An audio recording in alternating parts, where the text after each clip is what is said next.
Voici la suite de la vidéo d'hier où mon mari et moi on allait écouter un film avec mon beau-frère. Là nous sommes à l'épicerie, on est allé acheter quelques petits trucs pour mon beau-frère et mon mari m'a dit que si je suis capable de mettre la boîte qui est dans ma main sur ma tête sans l'attraper, il me donne 20 dollars. Donc je l'ai mis sur ma tête sans l'attraper. Ça a été un peu difficile de le faire mais à la fin j'ai réussi, donc j'ai eu mes 20 dollars. Là on a fini et nous sommes en route. Vous allez voir qu'il sera en train de faire la cuisine quand on va arriver. Je l'ai appelé quand on était à l'épicerie pour lui dire que j'ai très faim et que j'aimerais manger dès qu'on arrive. Il a dit qu'il allait faire du popcorn pour me garder parce que la nourriture est très loin d'être prête.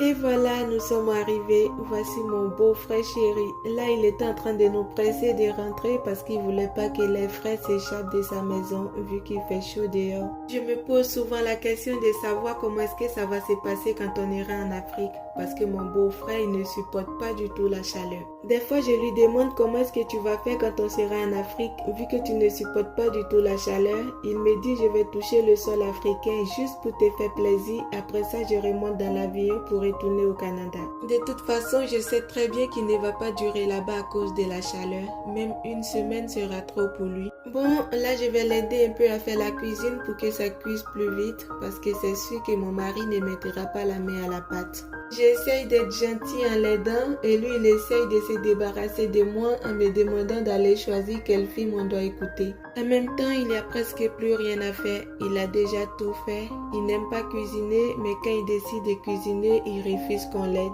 Des fois, quand vous me voyez à la cuisine avec lui, c'est pas parce qu'il a besoin de moi, hein. C'est moi qui ne veux pas rester sans rien faire, donc je lui demande de me laisser faire quelque chose. De toute façon, à deux, ça va plus vite que lui toute seule. On aurait pu être trois si mon mari participait au lieu de rester là à juste parler. Mais c'est pas grave, tant que moi je l'aide, on va manger à l'heure pareil comme on le fait d'habitude.